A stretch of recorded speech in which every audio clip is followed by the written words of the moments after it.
कर लेते हैं। एक लेक्चर जो ऑनलाइन मोड में आपको मिला, हमें हमेशा दुख होता है कि जब क्लासें फिजिकल चल रही हों और ऑनलाइन को लेक्चर देना पड़े। एक तो गवर्नमेंट ने जो 4 और 2 दिन की पाबंदी लगाई हुई है, खैर हमारे लिए वो 1 दिन की पाबंदी है, क्योंकि अगर वो 6ठा दिन ओपन होता तो हम उस पर टेस्ट कर रहे होते फिजिकल। तो जब भी कोई टॉपिक आपसे ऑनलाइन शेयर होगा तो मैं उसके बाद जब फिजिकल क्लास होगी तो उसका एक क्विक रिकैप देके आपसे सवाल जवाब ले लूँगा, ताकि वो जो क्लास वाला एलिमेंट है वो पूरा हो जाए। आप पहले तो जो टाइप्स ऑफ कंपनी हमने देखी, मैंने आपसे कहा था आखिरी बोर्ड टॉपिक वही है। हमने टाइप ऑफ कंपनीज देख के अपने लेक्चर को क्लोज किया था, तो कहानी आगे बढ़ी थी। पहले मैं एक दफ़ा सवाल पूछ लूँ टाइप ऑफ कंपनीज में। सबसे पहले हमने बॉडी कॉर्पोरेट की डेफिनेशन पढ़ी, 3 चीज़ें शामिल हैं और 2 चीज़ें शामिल नहीं है।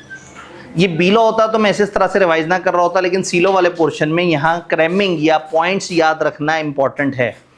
कौन सी 3 चीज़ें शामिल होती हैं बॉडी कॉर्पोरेट में? कंपनी लॉ वाली, कंपनी इनकॉर्पोरेटेड आउटसाइड पाकिस्तान, किसी और रेलेवेंट स्टैच्यू, किसी और लॉ वाली कंपनी। ये तीनों बातें समझ आती हैं। 2 माइनस हो जाएंगी। कौन सी 2? कोऑपरेटिव सोसाइटी जो अपने लॉ में रजिस्टर हुई होगी और जिसको गवर्नमेंट कह देगी कि भाई ये इसको माइनस कर दो। बॉडी कॉर्पोरेट की डेफिनेशन सबको क्लियर है। फिर आपने पढ़ा फॉरेन कंपनी, ये वो वाली इनकॉर्पोरेटेड आउटसाइड पाकिस्तान है जो कहीं ना कहीं पाकिस्तान से कोई कनेक्शन रखती है। कैसे भला? ऑफिस होता है, कोई बिजनेस ऑफिस होता है, कोई कोऑर्डिनेशन ऑफिस होता है, किसी एजेंट के थ्रू काम कर रहे होते हैं, फिजिकली काम कर रहे होते हैं या ऑनलाइन काम कर रहे होते हैं।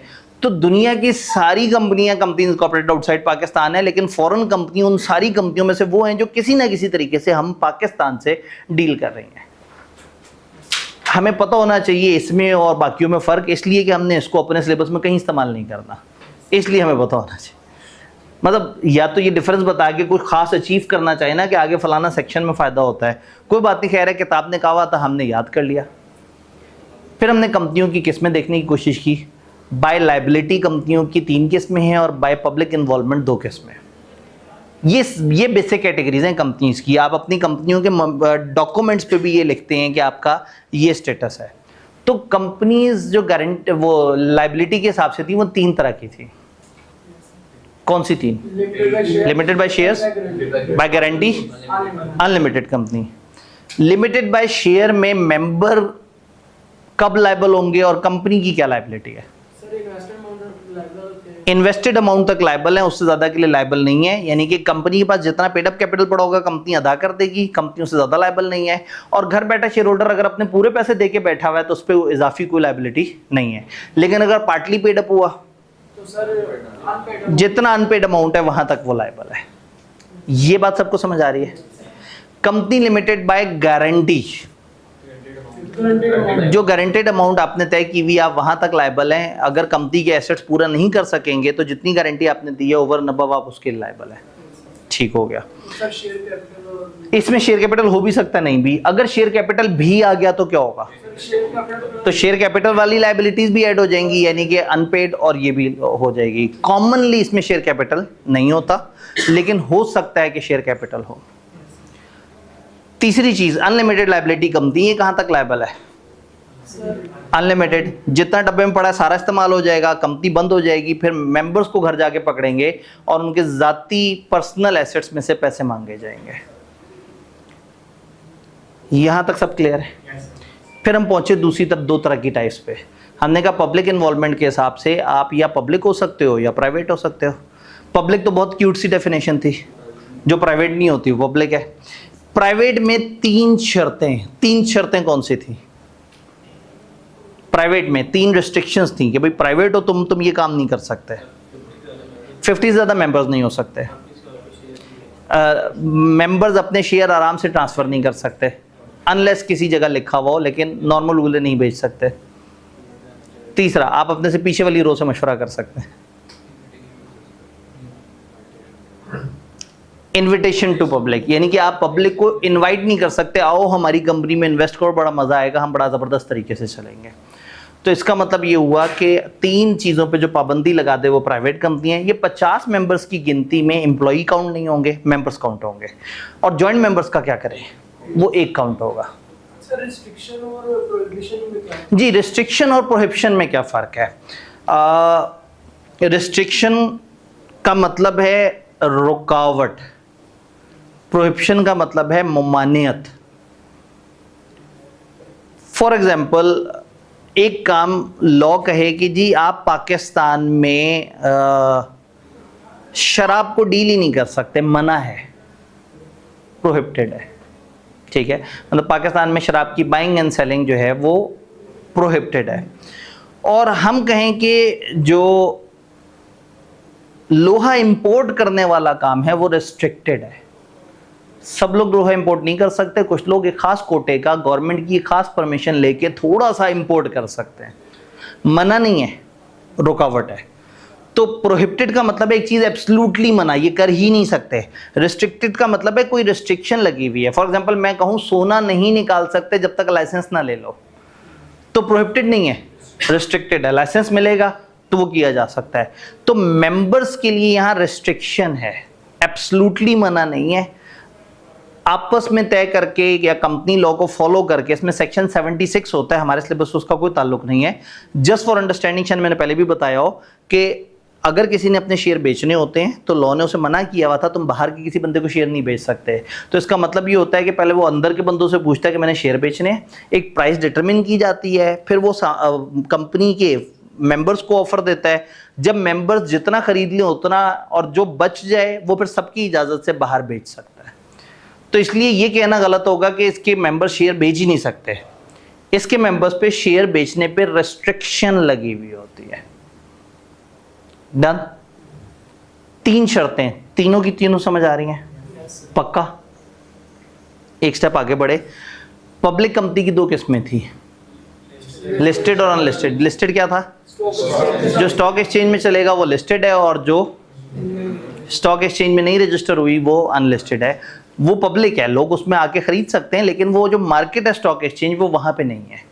लिस्टेड अनलिस्टेड समझ आता है? एसएमसी ये क्या चीज थी? Single member company. ये पब्लिक की किस्म है, प्राइवेट की? ये प्राइवेट की किस्म है जो एक अकेले बंदे से भी बन जाती है। 100% शेयर एक बंदे के पास होते हैं। क्योंकि ये यूनिक किस्म की है तो उसके नाम के साथ खास तौर पे कुछ लिखना पड़ता है, एसएमसी प्राइवेट लिखना पड़ता है ताकि लोग उसको डिफरेंशिएट करें। ये हमारा लास्ट कंप्लीट लेक्चर था जिसमें हमने सारी बातें की थी। मेरा सवाल ये है कि इन पिछली बातों में, अभी रिकॉर्डेड वाले की तरफ आते हैं, पिछली बातों में कोई सवाल, कोई कंफ्यूजन? कोई सवाल, कोई कंफ्यूजन नहीं था। एक स्टेप आगे गए और फिर हम लोगों ने पढ़ा इसके बारे में, होल्डिंग और सब्सिडरी। एक ऊपर कंपनी है और एक नीचे कंपनी है, एक बड़ी कंपनी है, एक छोटी कंपनी है, एक हाकिम कंपनी है, एक महकूम कंपनी है। किसी कंपनी को अपने अंडर लाने के 2 मशहूर तरीके। तरीका नंबर 1 क्या था? आधे से ज्यादा। अच्छा, 51 और 50 में भी ध्यान करना है। पब्लिक सेक्टर में 51 लिखा हुआ है, बट यहां मेजॉरिटी है। मेजॉरिटी का मतलब है मोर देन 50। ये 50.001 भी हो गया ना तो 50 क्रॉस हो गया। बट पब्लिक सेक्टर के अंदर 51 पे या उसको क्रॉस करना होगा। तो 50% से ज्यादा अगर एक कंपनी के शेयर्स आपके पास डायरेक्टली या इनडायरेक्टली हैं, आपसे मुराद है कंपनी। डायरेक्टली तो समझ आता है कि मैंने खरीद लिए, इनडायरेक्टली का क्या मतलब है? मेरी सब्सिडरीज के थ्रू, तो मैंने 30% खुद खरीदे और अपनी सब्सिडरी से कहा 30% तुम खरीद लो, तो मैंने 30% डायरेक्टली खरीदे और 30% इनडायरेक्टली खरीदे। तो मेरी और मेरी सब्सिडरियों की सारी इन्वेस्टमेंट अगर किसी जगह मोर देन 50% है तो वो वाली कंपनी भी हमारे मातहत आ जाएगी। ये बात समझ आ रही है? आई कि अपने एक दफ़ा इस रूल को बड़ा जालिम तरीके से टेस्ट किया है। उस अटेम्प्ट में पता नहीं कौन से मूड में बैठे हुए थे। चैप्टर 1 में वाहिद लॉजिकल सवाल वही है, बाकी सीधे सीधे सवाल हैं जो सीम्स लॉजिकल हैं, जो कि रट्टे जैसे दिख रहे होते हैं। तो 50% वाली बात समझ आती है। दूसरी शर्त क्या है? डायरेक्टर्स की कंपोजिशन कंट्रोल करना है, यानी मेजॉरिटी डायरेक्टर को अपॉइंट करना या निकालना उनके इख्तियार में हो। कोई और तरीका भी है? कोई तीसरा तरीका अगर हम सोचना चाहें? एक कंपनी के शेयर्स नहीं पकड़ पा रहे, एक कंपनी के डायरेक्टर्स का कंट्रोल नहीं हासिल कर पा रहे और ख्वाहिश है कि हमारी सब्सिडरी बन जाए। सब्सिडरी की सब्सिडरी, आप किसी ऐसे को सब्सिडरी बना दें जिसकी ये सब्सिडरी है, तो आपकी नीचे वाली सब्सिडरी के नीचे आने वाली जो सब्सिडरी है वो ऑटोमेटिकली आपकी भी सब्सिडरी बन जाएगी। तो दिखने में 2 रूल्स हैं लेकिन असल में 3 रूल्स हैं। आधे से ज़्यादा शेयर्स डायरेक्टली इनडायरेक्टली, कंट्रोल करने का इख्तियार बोर्ड ऑफ डायरेक्टर्स को, और तीसरा सब्सिडरी की सब्सिडरी। तो इनमें से कोई भी रूल एप्लीकेबल हो जाए तो क्या होगा, वो नीचे वाली कंपनी ऊपर वाली कंपनी की सब्सिडरी बन जाएगी। इससे फर्क क्या पड़ता है, कोई आपकी सब्सिडरी है तो डिसीजन मेकिंग, वो कंपनी जो फैसला करेगी उसके मेंबर्स बैठ के फैसला करेंगे, और उसके मेंबर्स में आधे से ज़्यादा तो आप हैं, तो उस कंपनी के ज़्यादातर फैसले आप रेगुलेट कर रहे होंगे। इसका मतलब है वो उसको बिजनेस करने का आप बोलेंगे, उसे ट्रांजैक्शन करने का आप बोलेंगे, तो वो कंपनी आपके अंडर मातहत आ चुकी है, समझे आप ही का एक डिपार्टमेंट बन गया, आपके कहने पे चलता रहता है। होल्डिंग सब्सिडरी समझ आई थी। फिर हमने इसी डेफिनेशन का फ़ायदा उठाते हुए एक और डेफिनेशन को उसके साथ कवर कर लिया था, public sector company. Public sector company, एक पब्लिक होता है और पब्लिक सेक्टर होता है। पब्लिक ये जो हमारी पब्लिक कंपनी है जिसमें कोई भी आ सकता है, और पब्लिक सेक्टर गवर्नमेंट सेक्टर। तो पब्लिक सेक्टर कंपनी का मतलब है जो गवर्नमेंट सेक्टर की कंपनी है, तो गवर्नमेंट सेक्टर की कंपनी उसे कहेंगे आसान अल्फाज में, जो गवर्नमेंट की सब्सिडरी होगी उसे पब्लिक सेक्टर कंपनी कहेंगे। समझाने के लिए कह रहा हूँ, असल लीगल अल्फाज ये नहीं है। तो जिसमें गवर्नमेंट के आधे से ज़्यादा शेयर्स हो, और यहाँ आधे से ज़्यादा को उन्होंने कहा है 51% या ज़्यादा, ग्रेटर देन इक्वल टू 51%, और पीछे वाला रूल था मोर देन 50%। 50% से कोई सब्सिडी नहीं बनेगा, 50 से हल्का से एक स्टेप आगे आने से वो सब्सिडी बनेगा। और पब्लिक सेक्टर कंपनी बनने के लिए पूरे 51% या उससे ज़्यादा। लॉ था ना, उसे समझ आया 50% से ऊपर 51 होता है। इतने ज़्यादा ध्यान डिटेल कैलकुलेशन नहीं किया, उसने एब्सोल्युटली बता दिया 51% या उससे ज़्यादा अगर शेयर्स हों। अब होल्डिंग कंपनी में हम कहते थे कंपनी के पास या कंपनी की किसी सब्सिडरी के पास, तो अब गवर्नमेंट में हम कहेंगे गवर्नमेंट के पास या गवर्नमेंट के किसी इदारे के पास। गवर्नमेंट के अपने बैंक्स भी होते हैं, गवर्नमेंट की अपनी अथॉरिटीज़ भी होती हैं, गवर्नमेंट के अपने इंस्टीट्यूशंस भी होते हैं, गवर्नमेंट के अपने इदारों को स्टेट ओन्ड एंटरप्राइजेस कहते हैं। अभी ये सैटरडे पे रात में आईकेप के साथ जो सेशन था फाइनल में, तो हम स्टेट ओन्ड ऑर्गेनाइजेशंस को समझ रहे थे कि जो गवर्नमेंट के अपने ओन्ड इदारे हैं वो किस तरह से चलते हैं। तो पब्लिक सेक्टर कंपनी वो जिसके 51% या उससे ज़्यादा शेयर गवर्नमेंट के पास हैं, या गवर्नमेंट की किसी बॉडी, गवर्नमेंट की किसी अथॉरिटी, गवर्नमेंट के किसी सेटअप, गवर्नमेंट के किसी फाइनेंशियल इंस्टीट्यूशन, यानी कि गवर्नमेंट के मातहत इदारों में से किसी ने या गवर्नमेंट ने या दोनों ने मिलकर लिए हुए हैं, तो नीचे वाली कंपनी पब्लिक सेक्टर कंपनी बन जाएगी। एक रूल। दूसरा रूल क्या है पब्लिक सेक्टर कंपनी का? एक तो शेयर होल्डिंग वाला होगा, जिसके डायरेक्टर्स की कंपोजिशन को वो कंट्रोल कर रहे हैं, अपॉइंट करना, रिमूव करना जब उनके इख्तियार में आ जाए तो वो नीचे वाली कंपनी पब्लिक सेक्टर बन जाएगी। एक खामखा की एक्सेप्शन किताब ने हमारे डाली हुई है, जो हमारे सिलेबस से रिलेट नहीं करती थी, बट किताब में लिखी हुई है तो उसके ऊपर भी बात होती है। वो क्या है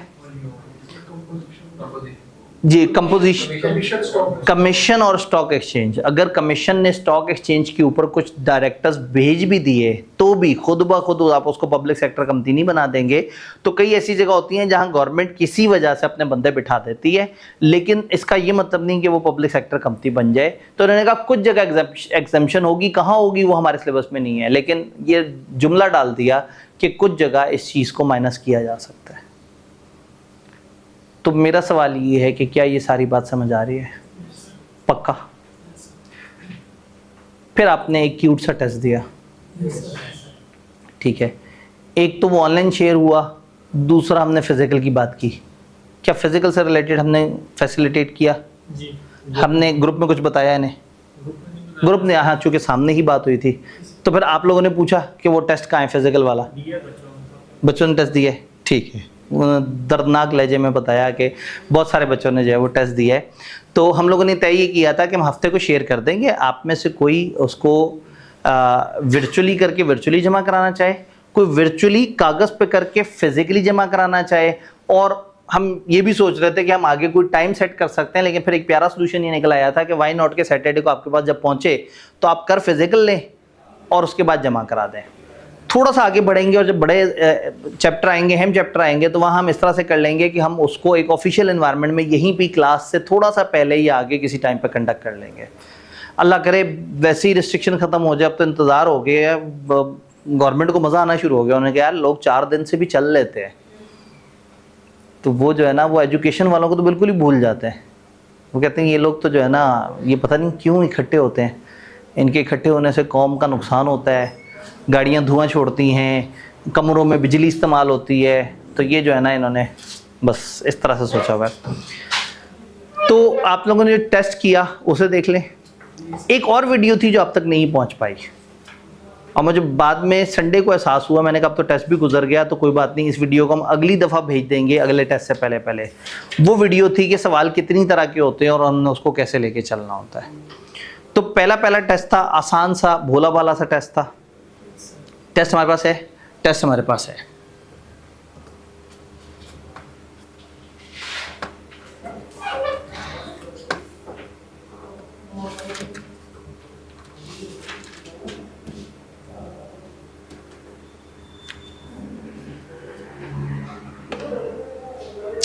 पोस्ट रिजल्ट में ना वक्त बहुत होता है, अच्छे अच्छे बच्चे सामने बैठे हुए होते हैं, टू द पॉइंट बात हो रही होती है, सारी बातें उन्हें पता होते हैं और ज़िंदगी को लेकर संजीदा हो चुके हुए होते हैं।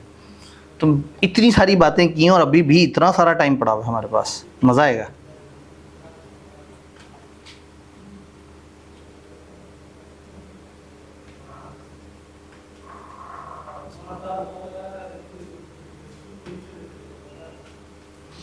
पहले ही एमसीक्यू ऐसा था कि आप कलाबाजियाँ खाते रहे, एमसीक्यू की तरफ नहीं आते, एम ही आप ज़्यादा परेशान हो जाएंगे। पहले हम अपना मुद्दा डिस्कस करते हैं। ये जो इस तरह की कीड़ी काड़ा से सवाल होते हैं ना, इसको हम टाइप 1 सवाल कहते हैं। इन सवालों की निशानी होती है 1, 1.5, 2, 2.5 लाइन में ख़त्म हो जाते हैं। कोई किरदार नहीं होता, किसी कंपनी का नाम नहीं होता, किसी इंसान का नाम नहीं होता, इसको हम कहते हैं टाइप 1 सवाल। फिर एक होता है हमारे पास टाइप 2 सवाल, जो दिखने में एक लॉजिक सी बनी हुई होती है, सिचुएशन सी बनी हुई होती है, लेकिन किताब ने मांगा आपसे रट्टा होता है। फिर एक तीसरी तरह का सवाल होता है जिसमें लंबा चौड़ा सिनेरियो होता है और उसके अंदर आपसे ओपिनियन मांगा जाता है कि आप अगर वहां होते तो कैलकुलेट करके दें, बताएं ये काम किस तरह से होगा, वो किस तरह से होगा। ये टाइप 3 सवाल होता है। बी लॉ के पोर्शन में टाइप 3 सवाल ज़्यादा होते हैं और सी लॉ के पोर्शन में टाइप 2 सवाल ज़्यादा होते हैं। सवाल देखने में आधे सफ़े पे छाया हुआ होगा और जब आप उसे गौर से पढ़ेंगे तो पढ़ने के बाद उसने आपसे आपकी याददाश्त का इम्तिहान लिया होगा, आपसे कुछ चीज़ें लिखवा रहा होगा। तो ये हर तरह के सवाल को कैसे सॉल्व करना चाहिए, क्या स्टेप्स होने चाहिए, इसके ऊपर वो वीडियो है जो आप लोगों के साथ शेयर होगी अगले टेस्ट से पहले, ताकि जो है वो आपको टेस्ट करने से पहले पहले थोड़ा सा एक आइडिया हो कि हमने अलग अलग सवालों को कैसे डील करना है। तो इस टेस्ट में टाइप 3 सवाल कोई नहीं डाला था। पहला टेस्ट था, सीधे सवाल थोड़े से ज़्यादा थे। कंपनीज एक्ट के मुताबिक आपने बॉडी कॉर्पोरेट बताना था, बताया फिर? तो उस दिन लिखते हुए आपको एहसास हुआ होगा कि वो चीज़ जो आपको बड़ी इसी तरह से पता थी, 3 प्लस होंगी 2 माइनस होंगी, जब लिखने बैठे तो कुछ चीज़ें मिस हो रही थी। इसका मतलब ये है कि जो इस तरह की डेफिनेशन होती हैं, इनको अगर हमने लिख के याद किया वो हो तो वो ज़रा ज़्यादा बेहतर याद रहती हैं। अदरवाइज़ हम अपने अंदाजे से लिख रहे हों तो गड़बड़ हो जाती है। 2 तरीके हैं डेफिनेशंस को करने के। तरीका नंबर 1, किताब में जो लिखा है हूबहू उसी तरह से याद कर लें। तरीका नंबर 2, डेफिनेशन समझ लें और अपने अल्फाज में लिख लें।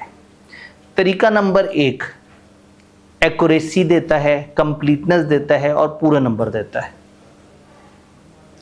तरीका नंबर 2 पास कराता है।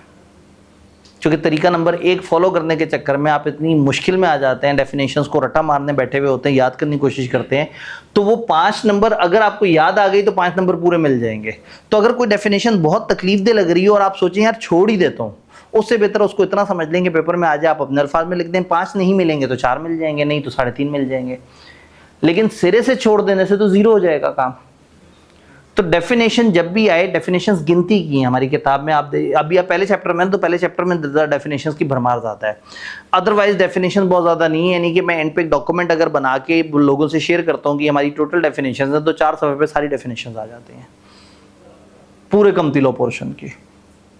तो डेफिनेशन अगर पूरी हूबहू याद करेंगे तो पूरे नंबर मिलेंगे, लेकिन अगर आपको लग रहा है कि नहीं ये मेरे लिए मुश्किल है, लैंग्वेज टेढ़ी है, तो ठीक है, आप उसको अपने इंग्लिश, आसान इंग्लिश में लिख सकते हैं। मेरी मजबूरी है कि मुझे ऑफिशियल इंग्लिश यूज़ करनी है ताकि मेरी किताब का जो यूज़र पूरे नंबर लेना चाह रहा है वो कर सके।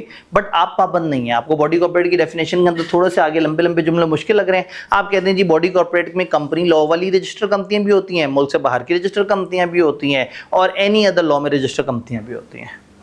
एक्सक्लूड हो जाती है इसमें से कोऑपरेटिव सोसाइटी जो अपने लॉ में रजिस्टर हुई होती है, और जिसको गवर्नमेंट कहते हैं। अब ज़रूरत नहीं जिसको फेडरल गवर्नमेंट के मिनिस्टर ने नोटिफिकेशन के साथ ऐसे किया, वो है पूरे नंबर लेने की कहानी। लेकिन अगर इतनी लंबी डेफिनेशन याद करते हुए आपको उलझन आ रही है तो ठीक है, आप की पॉइंट्स जो मैंने आपसे कहा घर जाके की पॉइंट्स बनाएं, और वही की पॉइंट्स अगर डेफिनेशन में भी लिख देंगे तो डेफिनेशन आपको 70-80% नंबर दे देगी। तो तरीका एक सबसे मरगूब अच्छी तरह से याद कर लिया जाए। तरीका नंबर 2, अगर आपको लगता है कि ज़्यादा याद करना या रट्टा लगाना आपकी कोर स्किल नहीं है तो कम से कम उसके की पॉइंट पता हो। बॉडी कॉर्पोरेट जैसी जहन में आए 3 प्लस हैं और 2 माइनस हैं, ये बात जहन में आनी चाहिए।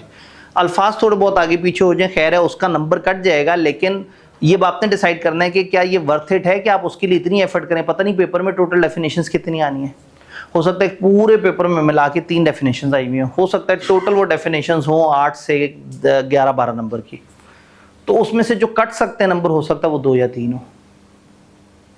अनलेस कि आप मेरिट को सोच रहे हो, 2-3 नंबर कम होने से इतना फर्क नहीं पड़ता अगर आपने पूरा सेशन सुकून से गुजारा, सांस लेते हुए गुजारा, और पूरा सेशन डेफिनेशंस को लफ्ज़ ब लफ्ज़ याद करते रहे तो मुश्किल हो जाता है। तो मेरी ख्वाहिश ये है कि लोग डेफिनेशन को एज इट इज़ याद रखें अगर वो पूरे नंबर लेना चाहते हैं। लेकिन अगर ये वाली ख्वाहिश की वजह से आप पे दिक्कत बढ़ रही है, उलझन में आ रहे हैं, मुश्किल में आ रहे हैं, तो आप उसके की पॉइंट्स याद रख लें और पेपर में अपने अल्फाज में लिख लें। नंबर एब्सोल्युटली सारे नहीं कट जाएंगे, लेकिन कुछ कटेंगे। बात समझ आई? तो बॉडी कॉर्पोरेट की आपने डेफिनेशन बताई। स्टेट करें क्या ये फॉलोइंग स्टेटमेंट करेक्ट है, और एक्सप्लेनेशन भी चाहिए। In company limited by guarantee the liability of owner is limited to the amount owner is able to pay. कितना प्यारा जुमला है। कंपनी लिमिटेड बाय गारंटी में ओनर की लायबिलिटी उतनी है जितनी उसकी इस्तात है, जितना वो दे सकता है। कहेंगे नहीं, ऐसा नहीं है। असल जुमला क्या है? कंपनी लिमिटेड बाय गारंटी में ओनर्स मेंबर्स लायबल हैं उस अमाउंट की जिस अमाउंट की उन्होंने गारंटी दी है। तो यहाँ इन्होंने ओनर कह दिया, ओनर अकेला नहीं, कंपनियों में ज़रा ज़्यादा लोग होते हैं, और ये इज एबल टू पे नहीं है, जो जितना उसने गारंटी किया है उसको पे करेगा। फिर आपने ये लिखा और नंबर देखे 4। आपने कहा नहीं अभी मज़ा नहीं आया, 4 नंबर कैसे पूरे करूँ, कैसे करेंगे? फिर आपने बताया कि इसमें शेयर भी हो सकते हैं और नहीं भी हो सकते। अगर शेयर हुए तो उसकी लायबिलिटी होगी गारंटी की अमाउंट प्लस जो पार्टली पेड कैपिटल था, और अगर company not having share capital होगा तो इसकी लायबिलिटी होगी जितनी अमाउंट इसने गारंटी दी हुई है। ये सारी बात लिखी और उसके बाद का देयरफॉर दिया गया जुमला गलत है। पूछा है ना उन्होंने, बताओ ये सही है या नहीं है, तो आपने एक्सप्लेनेशन दी और कह दिया कि जो जुमला है वो गलत है। इस जुमले में ये एरर है कि इसने लायबिलिटी के ऊपर कहा है कि एबल टू पे। तो नंबर थोड़े से ज़्यादा थे ताकि आप थोड़ा सा ज़रा उलझन में आए, सोच में आए कि अच्छा अब मैं तो बता दिया है, अब इससे आगे क्या। तो उसके अंदर थोड़ी सी वो जो बात थी share capital not share capital वाली, वो लिखने से आपको थोड़ा सा हौसला हो जाना था। अगर अकेला एक्सप्लेन कर दिया ग्रांटेड, अगेन एक्सप्लेन कर दिया तो नंबर तो मिल जाएंगे, बस यही है कि 4 पूरे नहीं मिलेंगे, 3 मिल जाएंगे। तो ये स्टेप्स के नंबर है ना, ये नहीं कि सवाल आपसे कई दफ़ा अगर पूछ रहा है कानून बताओ और राय बताओ, तो राय की भी एक नंबर है और कानून की भी एक नंबर है। अगर सवाल ने कहा डेफिनेशन, तो डेफिनेशन पूरे के अलग नंबर है। थोड़ी थोड़ी सी क्वालिटी कम होती गई, थोड़े थोड़े से नंबर कम होंगे। तो ये नहीं है कि सिरे से गलत हो जाएगा, लेकिन प्रॉब्लम पता है क्या है? प्रॉब्लम ये है कि पेपर में अगर एक टिपिकल पेपर में 23-24 पार्ट्स होते हैं, एक टिपिकल पेपर में 23-24 पार्ट्स होते हैं। जब आप हर पार्ट में से एक नंबर लूज कर रहे होंगे तो 24-25 नंबर तो सीधे सीधे माइनस हो गए। ये तो वो हैं जो स्ट्रेट फॉरवर्ड माइनस हुए। फिर कुछ सवाल ऐसे होंगे जो आपको आते नहीं है, कुछ सवाल ऐसे हैं जो लिखते हुए गड़बड़ कर गए, पैनिक हो गए, कुछ सवाल हैं टाइम की वजह से छूट गए। तो 24 नंबर तो आपने पहले से ही खराब किए हुए थे, फिर कुछ और नंबर भी खराब हो गए। तो इसलिए यहाँ पे थोड़ा सा रिटेंशन इंपॉर्टेंट होती है कि वो जो आपको एक एक नंबर हर सवाल से 1-1.5 नंबर कम हो रहा है, वो कम नहीं होना चाहिए। हमें वहाँ थोड़ी सी एफर्ट करनी है। अगर आपकी तैयारी अच्छी हो गई, टाइम है, तो डेफिनेशन को जरूर लफ्ज़ ब लफ्ज़ क्रैम कर लें। अगर वक्त है, वक्त नहीं है तो ठीक है, फिर आप किसी और तरफ उसको फोकस करके देख लें। तो इधर कंपनी लॉ के अंदर नंबर कट जाते हैं जब आप स्टैट मिस कर देते हैं। ये चीज़ इतने दिन में होनी थी, इस पर इतनी पेनल्टी थी, ये इस अथॉरिटी को जमा करानी थी, ये इतने अरसे में करना था। हर स्टेप कुछ ना कुछ आपको नंबर दे रहा होता है। तो इसलिए लॉ में खासतौर पे कंपनी लॉ के पोर्शन में बी लॉ के अंदर लॉजिक चल जाती है। आपने सोचा हुआ है तो कंसिडरेशन पे बहस कर लेंगे आप, लेकिन अगर मैं आपको कहूँ 6 स्टेप्स होते हैं, 5 बातें होती हैं, 3 कंपनियां यस होती हैं, 2 नो होती हैं, तो वो सिर्फ दिमाग से नहीं चलेगा, उसमें कुछ पॉइंट्स आपको जहन में याद रखने होंगे।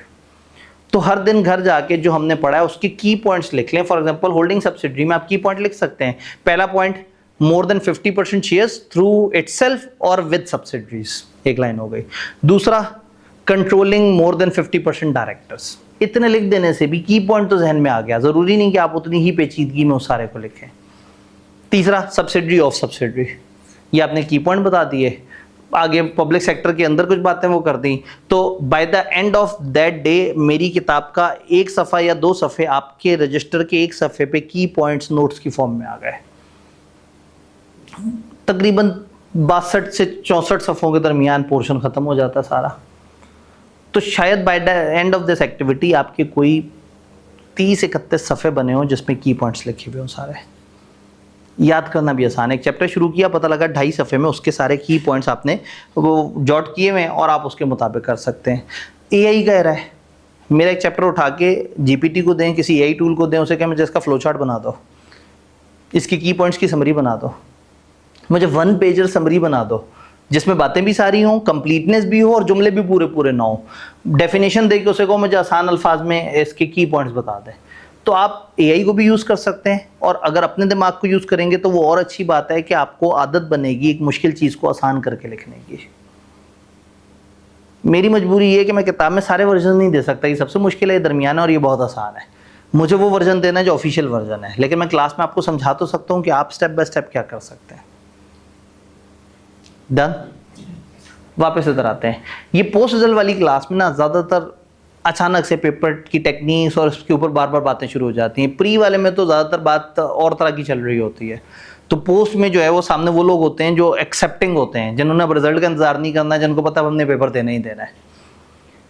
Under provision of companies act, foreign company किसे कहते हैं बता दिया फिर? ठीक है जी। 5 डिस्टिंग्विश फीचर बताने थे कंपनी के, हमने तो 3 पढ़े थे, फिर 5 पूरे कैसे किए? सर आपको हमारा पता नहीं है, हम तो 7 लिख बैठे थे, बाद में ध्यान से देखा तो वहाँ 5 थे। एक तो लिमिटेड लायबिलिटी हो गया, ओके, उसके अलावा सेपरेट लीगल एंटिटी 2 हो गए, ट्रांसफर ऑफ ओनरशिप वगैरह, ये 3 तो बातें वो हो गई किताब वाली। अब 2 इजाफी कहाँ से लेके आए? खुद कॉन्ट्रैक्ट कर सकती है, खुद अपने अरेंजमेंट्स देख सकती है, एसेट परचेज, अपने एसेट परचेज करना, अपनी डीलिंग खुद कर सकती है, और टैक्स अपना खुद से पे करेगी और सेपरेट सारे तरीके से चलेगी। इसके ओनर्स अपना टैक्स पे करेंगे, ये अपना टैक्स खुद पे करेगी। जी बिल्कुल ऐसे ही है। तो ये आप इस पे जो अचानक सेट किए, उस चौंक के पिछले 2 पॉइंट भी उसी के अंदर से बता रहे थे ये लोग अपने। हाँ, अब चक्कर ये था कि अब हमने उन 3 पॉइंट्स में से प्ले अराउंड करना था, और अगर हमें उन 3 पॉइंट्स में से 5 पॉइंट्स नहीं मिल रहे या हम उसको अलग अलग नहीं कर पा रहे, तो फिर हमने सोचना था कंपनी में और क्या खास बात होती है। कंपनी लॉ में रजिस्टर होती है, ये खास बात है, जबकि पार्टनरशिप जो है उस तरह से रजिस्टर नहीं हो रही होती। और कंपनी में शेयर कैपिटल होता है, फिर कंपनी अपने नाम के साथ कुछ अल्फाज लिखती है अलग तरह के। तो अगेन थोड़ा सा आगे जाके हमने कंपनियों की और टाइप्स वगैरह पढ़ी होती, तो यहाँ आप कुछ ना कुछ और बातें भी इसमें लिख सकते थे। तो कंपनी कुछ डॉक्यूमेंट्स के थ्रू रजिस्टर होती है जिनको रजिस्टर कराना लाजमी होता है। पार्टनरशिप हवा में भी चल सकती है, ज़बानी बयान पे भी चल सकती है, जबकि कंपनी में लिखत पढ़त करना और वो सारी चीज़ें करना ज़रूरी है। तो ये सवाल इसलिए था कि आप दिमाग पर जोर डालें। आपने 3 बातें लिखी और सोचा कि इतना दिमाग पे क्यों जोर डाला जाए। बस यहीं से ही मामला ख़राब होता है, जब हर सवाल के 1 नंबर 2 नंबर कटते हैं तो फिर पेपर के अच्छे खासे नंबर कट जाते हैं। लो जी, वाहिद लॉजिकल सवाल। Stars private limited was incorporated in January 2012। जनवरी 2012 को एक कंपनी पैदा हुई जिसका नाम है स्टार्स प्राइवेट लिमिटेड। बिलाल के पास 90% शेयर्स हैं इसके, और रिमेनिंग 10% शेयर्स उसकी बीवी के पास हैं। एक प्राइवेट कंपनी है, मियाँ बीवी के पास उसके सारे शेयर्स हैं। ये उसी तरह की कंपनी होगी, याद है, वो जो फॉरेन ट्रिप्स भी कराती है, जो घर का बिजली का बिल भी पे करती है। तो मियाँ बीवी ने दोनों ने मिलकर शेयर लिए हुए हैं, और वो अलग हैं और उनकी कंपनी अलग है। Bilal intends to convert the company to public limited company. Bilal का बड़ा मूड है कि इसको पब्लिक लिमिटेड कंपनी अनलिस्टेड में कन्वर्ट कर दें। List down necessary changes that SPL would have to make. इस कंपनी को क्या नेसेसरी चेंजेस करनी पड़ेंगी अगर आप एक प्राइवेट कंपनी को पब्लिक कंपनी की तरफ ले जा रहे हैं? नाम चेंज हो जाएगा। नाम चेंज हो जाएगा, नाम के साथ वो आ जाएगा। और प्राइवेट को पब्लिक में शिफ्ट करने के लिए क्या क्या तब्दीली करनी पड़ सकती है? रिस्ट्रिक्शन ऑफ कर दी जाएगी। ये करता है कंपनी लॉ। ये लॉजिकल सवाल नहीं है, बहुत ही चुपके से प्राइवेट कंपनी की डेफिनेशन पूछी है। अब कोई सवाल को देखेगा और कहेगा कंपनी लॉ में बहुत अजीब से लॉजिकल से सवाल आते हैं, मैं कहूँगा नहीं, ये लॉजिकल नहीं है, ये सीम्स लॉजिकल है। सवाल तीन तरह के हैं, क्रैमिंग, सीम्स लॉजिकल और लॉजिकल। लॉजिकल सवाल आपको मिलता है ज़्यादा बी लॉ में। एक प्रॉब्लम दे देते हैं, कहते हैं इसको हल करो। आप सबसे पहले कहते हैं लॉ ये कहता है, फिर कहते हैं सिचुएशन में अख्तर मुबीन के साथ ऐसा कर रहा है, और फिर तीसरे स्टेप पे आके जवाब देते हैं देयरफॉर अख्तर ने गलत किया या देयरफॉर अख्तर ने सही किया। ये जो टाइप 2 सवाल है ना, जिसको मैं कह रहा हूँ सीम्स लॉजिकल, ये पूछा रट्टा होता है लेकिन सिनेरियो में डाल के। तो मैं ये कहता हूं कि आपने रट्टे का भी एहतराम करना है और सिनेरियो का भी एहतराम करना है। ये समझ आ गया कि उन्होंने प्राइवेट कंपनी की डेफिनेशन पूछी है, 3 रिस्ट्रिक्शन। आपने क्या किया, ऊपर की 2-3 लाइनें छोड़ी और नीचे 3 रिस्ट्रिक्शंस लिख दी। मेंबर्स में 50 से ज़्यादा नहीं हो सकते, बाहर के लोगों को शेयर ट्रांसफ़र करने पे रिस्ट्रिक्शन है, पब्लिक को इनवाइट नहीं कर सकते। लिख दिया, ये प्राइवेट कंपनी की शर्तें हैं। उन्होंने कहा बताओ ये क्या चीज़ें चेंज करे कि ये प्राइवेट से पब्लिक हो जाए। तो आप ये कहेंगे, यहीं से अल्फाज पढ़ेंगे, list down necessary changes that SPL would have to make, following are the necessary changes that SPL would have to make, SPL would have to change the restrictions या चेंज द फॉलोइंग रिस्ट्रिक्शंस। ये ऊपर से जाया, नीचे आपने पहले ही रट्टा लगाया हुआ था। लेकिन अगर आपने सवाल इंग्लिश से शुरू किया, अपनी इंग्लिश से, तो रट्टा भी भूल जाएगा। तो सबसे पहले क्या करें, सबसे पहले जो आपको याद है 5 नंबर में से 4 नंबर आपके रट्टे के हैं और 1 नंबर जवाब को कंस्ट्रक्ट करने का है, खूबसूरत घुमाने का है। तो आपने नीचे अपना लॉ लिख दिया सारा का सारा, और ऊपर कहा इस सिचुएशन में इस वाले बंदे को चाहिए कि ये फॉलोइंग काम करे। तो बहुत सारी जगह पे टाइप 2 सवाल आएगा, उसमें आपसे जो है ना, अगेन मुझे एक सवाल बड़ा पसंद है इनका, जिसमें वो कहते हैं कि एक कंपनी जो है उसने एक दूसरी सब्सिडरी एक्वायर की, वो सब्सिडरी फलाना तरह का काम करती थी। जो कंपनी ने जिसने अपनी सब्सिडरी एक्वायर की है, वो कंपनी चाहती है कि उस वाली कंपनी का नाम चेंज करे। जब वो नाम चेंज करने लगते हैं तो उन्हें पता लगता है कि कुछ ऐसी रिस्ट्रिक्शंस हैं जो नाम चेंज करते हुए उन्हें ध्यान में रखनी होंगी। आप एक कंपनी के एडवाइज़र हो, आप जाके इस होल्डिंग कंपनी को अपनी सब्सिडरी कंपनी के नाम चेंज करते हुए सजेस्ट करो कि कौन सी रिस्ट्रिक्शंस से बचना है। इतना आधे सफ़े का सिनेरियो बना के पूछा क्या है, नाम की रिस्ट्रिक्शन जो लॉ में बताई हुई है। तो अगर 4 नंबर का 5 नंबर का सवाल है तो आपने क्या किया, 3-4 लाइनें छोड़ी, शुरू की और नाम की रिस्ट्रिक्शंस लिखती। फिर सवाल के अंदर जुमले में लिखा हुआ था बताओ इसको कौन सी रिस्ट्रिक्शन है अंडर कंपनीज एक्ट जो नाम में नहीं रखी जा सकती। आपने कहा वाह मुझे इंग्लिश मिल गई, पकड़ा उसे, और कहा फॉलोइंग आर द रिस्ट्रिक्शन जो नाम के साथ ऐसे ऐसे करके नहीं हो सकता। ये वो वाली वीडियो जो आपसे शेयर होनी है, मैं उसका हल्का सा आइडिया दे रहा हूँ क्योंकि उसमें टाइप 1, 2, 3 तीनों पे एक्सप्लेनेशन है, लेकिन टाइप 1 होता है रट्टे वाला सवाल, जैसा सवाल वैसा जवाब। सवाल उसने मत्थे पे दे के मारा आपके, आपने जवाब उसके मत्थे पे दे के मारना है। ना उसने एहतराम किया ना आपने एहतराम करना है। उसने कहा बॉडी कॉर्पोरेट बताओ, ये बताने की जरूरत भी नहीं है कि बॉडी कॉर्पोरेट बता रहा हूँ, हेडिंग देने की भी जरूरत नहीं है, बस आपने डेफिनेशन लिख दी। उसने कहा ये 5 फीचर्स क्या हैं, आपने 5 फीचर्स बता दिए। कोई सियाको सवाक देने की जरूरत नहीं है, कोई स्टार्टिंग लाइन नहीं, कोई तमहीद बांधने की जरूरत नहीं, कोई अदब एहतराम की जरूरत नहीं है, सीधा सवाल सीधा जवाब। ये टाइप 1 होता है। टाइप 2 में सिचुएशन देके पूछा रट्टा होता है, तो आप क्या करें, जाते साथ ही पहले रट्टा पेपर पे उगल दें ताकि भूल ना जाए बाद में। ऊपर की 4 लाइनें खाली छोड़ दी। अब सवाल को देख के खूबसूरत तरीके से ये जुमला आप बना के 1-1.5 मिनट में भी एक जुमला लिख लें, कोई बात नहीं है। अगर आपने अच्छी तरह से सोच के समझ के और उसको लिखा, उससे वो आपका इंट्रोडक्शन बन जाएगा। आई के आपको गुस्सा चढ़ता है, वो एक सिनेरियो बना के सवाल पूछते हैं और बच्चा सिर्फ रट्टा लिख देता है। वो कहते हैं हमने सिनेरियो बनाया, हमारे सिनेरियो का एहतराम ही नहीं किया। तो इस तरह के सवालों में अक्सर 1 नंबर सिनेरियो से लिंक करने का होता है और कुछ नहीं करना होता, सिर्फ उसके एक आध किरदार का नाम लेके उसके साथ नीचे चीज़ लिंक कर देनी होती है। टाइप 2 सवाल सबसे ज़्यादा कंपनी लॉ में ये सवाल आते हैं। बहुत सारे लोग कंपनी लॉ का पेपर देख के कहते हैं सर ने तो कहा था यहाँ रट्टा आएगा, यहाँ तो बहुत ही लॉजिकल सवाल आए हुए। वो दिखते लॉजिकल है इसलिए कि अगर वो सीधा सीधा इस तरह के सवाल पूछेंगे तो सारे बच्चे कंपनी लॉ के अंदर अकेले से 42 नंबर नहीं ले लेंगे। तो अब जब है रट्टा उसका और मजबूरी उनकी है कि वहाँ लॉजिकल इंटरप्रिटेशन भी नहीं है ना, डायरेक्ट इसमें बी लॉ के पोर्शन में तो लॉजिकल इंटरप्रिटेशन हो सकती है, एक ही जुमले को और तरह से देखें तो कुछ और मतलब निकल सकते हैं, यहाँ तो सीधी सीधी बात है। तो यहाँ इसलिए वो इस तरह के सवाल टाइप 2 ज़रा ज़्यादा इस्तेमाल करते हैं ताकि आपकी इंटेलेक्चुअल कैपेबिलिटी देख सकें कि क्या आप उसको सही से हैंडल कर रहे हैं या नहीं कर रहे हैं। डन।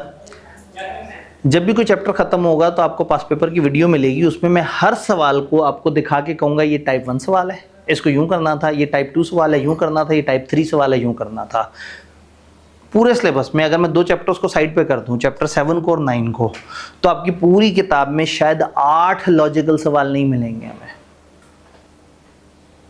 10 में से 2 चैप्टर साइड पे कर दूं तो 8 चैप्टरों में 8 ऐसे सवाल टोटल मुश्किल से मिलेंगे जो प्योर लॉजिकल है। प्योर लॉजिकल सवाल के लिए उन्होंने चैप्टर 9 को रखा हुआ है। चैप्टर 9 पे जाते हैं पागल हो जाते हैं, कहते हैं यहाँ मैं इसके साथ ऐसा कोई फालूदा बना के पेश करूँ कि बच्चा कलाबाजियाँ खाता रहे। 4 सफ़े का चैप्टर है लेकिन आई के पता नहीं क्यों उसके पीछे हाथ धो के पड़ा हुआ है, इसलिए भी कि उसके साथ और चैप्टर 6 के साथ मिलकर एक यूनिट बनता है। चैप्टर 6 और 9 का एक यूनिट है और 6 काबिल जिक्र चैप्टर ही नहीं है, कोई बहुत ज़्यादा काम की बात ही नहीं है, तो उसकी सारी वेटेज पूरी करने के लिए चैप्टर 9 में से सवाल बना रहा होता है। और अभी तो वेटेज कम हो गई, पहले और ज़्यादा होती थी जब अकेला सीलो होता था, तो आपको बहुत सारे लॉजिकल सवाल चैप्टर 9 में मिल जाते हैं और चैप्टर 7 में भी काफ़ी लॉजिकल सवाल हैं। ये 2 चैप्टर ज़रा ज़्यादा हाईलाइटेड है लॉजिकल सवालों के लिए, अदरवाइज बाकी सवालों में या टाइप 1 सवाल मिलते हैं या टाइप 2 मिलते हैं। को धोखे से कोई एक आध टाइप 3 सवाल आ गया तो आ गया। जब पास पेपर को डिस्कस कराऊंगा तो मैं बाकायदा स्लाइड पे लिख रहा 2, 1, 3 और जब आप एंड पे थोड़ा सा देखेंगे उसको तेज़ी से तो पता लग जाएगा कि टाइप 3 तो बहुत ही कहीं किसी एक आध जगह पे लिखा नजर आया। डन। तो मेरे ख्याल में वो वाली वीडियो वाली डिस्कशन तो कर दी, लेकिन स्टिल वो वाली वीडियो फिर भी शेयर कर देंगे ताकि आपके रिकॉर्ड में रहे। कहानी आगे बढ़ाएं जी। वो जो टाइप 3 में टाइप 2 में रट्टा लिखना था उसमें भी कंपनी का जिक्र करना है। जी बिल्कुल। अब ऐसे में उस किरदार का ज़रूर जिक्र करें। आपसे उन्होंने कहा कि अल्फा लिमिटेड ने बीटा लिमिटेड को एक्वायर किया है। अल्फा लिमिटेड अब बीटा लिमिटेड का नाम बदलना चाह रही है। अल्फा लिमिटेड आपके पास आई है, आपने अल्फा लिमिटेड को बताना है कि नाम चेंज करते हुए क्या रिस्ट्रिक्शन है। तो हम कहेंगे हम अल्फा लिमिटेड को सजेस्ट करेंगे कि following are the restriction of ये। तो रट्टे के अंदर नहीं, रट्टे के अंदर नहीं, ये अब डिपेंड करता है आपने रट्टा किस तरह से वो किया। ये लिखने वाले के कमाल पे है। अगर आपने पहले रट्टा लिख दिया ना तो ये एक जुमला ऐसे खूबसूरत डिजाइन करना है कि हर लाइन चीख के कहे कि ऊपर वाली बात देखो। तरीका नंबर 1, आप लिख दें फॉलोइंग आर द रिस्ट्रिक्शंस और नीचे कहें कि अल्फा लिमिटेड को चाहिए कि वो नाम में ये यूज़ ना करे, अल्फा लिमिटेड को चाहिए वो नाम में ऐसा ना करे, अल्फा लिमिटेड नाम में ऐसा नहीं करेगी, अल्फा लिमिटेड ऐसा नहीं करेगी। ये फंस जाएंगे आप। आसान तरीका क्या है, जब पेपर में गए सवाल समझ आ गया रट्टे वाला है, 4 लाइनें छोड़ी और रट्टा लिख दिया। अब ये जो स्टार्टिंग जुमला है ना, ये इतना प्यारा होना चाहिए कि ये हर जुमले के साथ लिंक करे। अल्फा लिमिटेड को चाहिए कि ये नीचे दी हुई सारी रिस्ट्रिक्शन को फॉलो करे ताकि अल्फा लिमिटेड को नाम में प्रॉब्लम ना आए।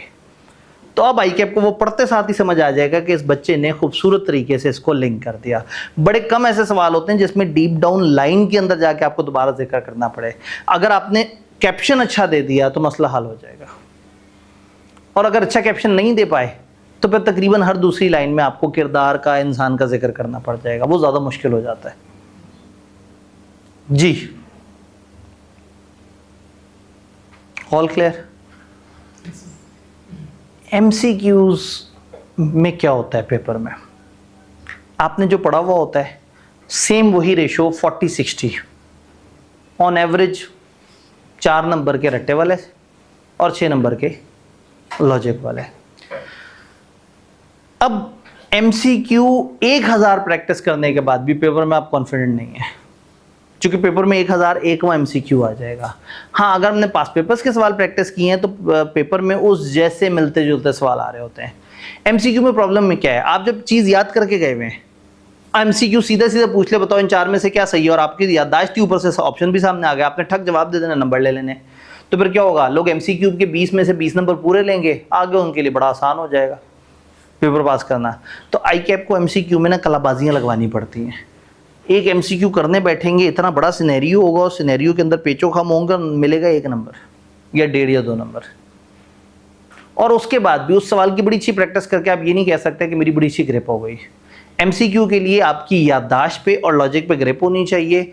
अपने तौर पे प्रैक्टिस करनी हो तो प्रैक्टिस के तौर पे एमसीक्यूज़ के हर चैप्टर के तकरीबन 25 से 30 एमसीक्यूज़ की मैं एक अलग से लिस्ट दे सकता हूँ। और दूसरा एक बुकलेट, एक ज़माने में जब एमसीक्यूज़ के ऊपर फोकस ज़्यादा होता था, एक ज़माने में 30-70 की रेशो वाली बात भी होती थी, तो उस वक्त जो है वो एमसीक्यूज़ की मैंने पूरी कलेक्शन बनाई हुई होती थी। कोई तकरीबन 800, 900, 1000 प्लस एमसीक्यूज़ होते थे।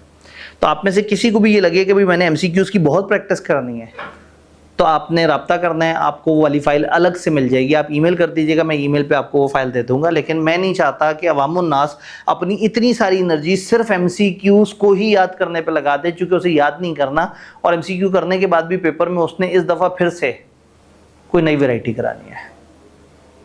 तो इधर भी क्या होगा, हम टेस्ट को डिस्कस किया करेंगे। आपने एमसीक्यू देखा, ओके, पेपर में उलझे, आपने उसका कोई जवाब दिया। एक आध दिन बाद ये भाई ने टेस्ट का वो शेयर किया, सॉल्यूशन शेयर किया, आपने उसके साथ अपने एमसीक्यू मैच किए।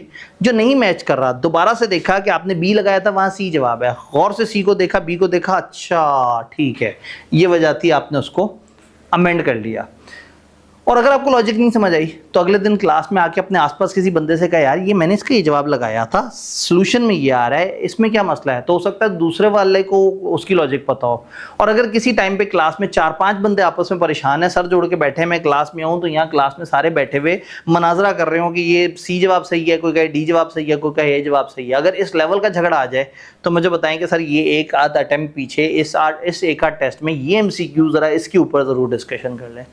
चूँकि मुझे लगता है कि हम पोस्ट रिजल्ट की क्लास में चीज़ों को डिस्कस कर रहे हो तो हम लॉजिक्स और चीज़ों पे तो बात करें, लेकिन एमसीक्यूज़ जो है इससे मुझे हमेशा लगता है कि इसके ऊपर जितना टाइम भी लगाएंगे उससे कोई बहुत ज़्यादा बेनिफिट यील्ड नहीं होगा, चूँकि ये आपकी याददाश्त और आपकी लॉजिक के ऊपर ज़रा ज़्यादा डिपेंड कर रहा है।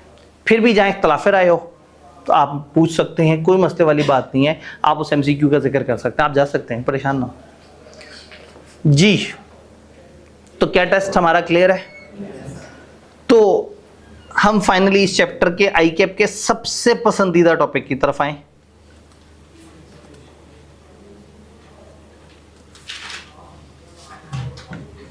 इस चैप्टर में आई कैप ने जो सबसे ज्यादा पूछा वो है एसोसिएशन नॉट फॉर प्रॉफिट।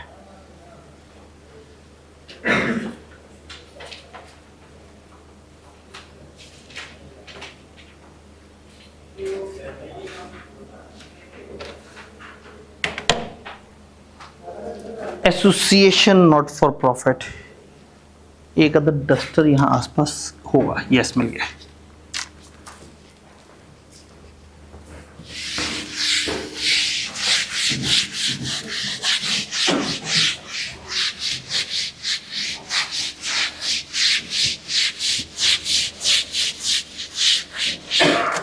जब आप किसी भी चैप्टर के की पॉइंट्स बना रहे हो तो चैप्टर खत्म होने के बाद एक दफ़ा आपने किताब के एंड पे देखना है। मैंने सी लॉ के चैप्टर बाय चैप्टर एक लिस्ट बताई है कि हर चैप्टर में कौन सा टॉपिक इंडिविजुअली ज़्यादा इंपॉर्टेंट है। 7 और 9 चैप्टर मैंने पूरे बोले हुए हैं, उसके अलावा बाकियों में टॉपिक बताए हुए हैं। तो उससे क्या होगा कि आपने वो जो की पॉइंट्स बनाए हुए हैं आप उसमें जाके उतने सितारे लगा देंगे, उन टॉपिक के आगे स्टार लगा देंगे या किसी कलर के हाईलाइटर से हाईलाइट कर देंगे, ताकि रिवाइज करते हुए भी आपको पता हो कि मैंने किसी भी चैप्टर को रिवाइज करते हुए ज़्यादा तवज्जो कहाँ देनी है। ये छोटी छोटी सी टेक्निक्स हैं।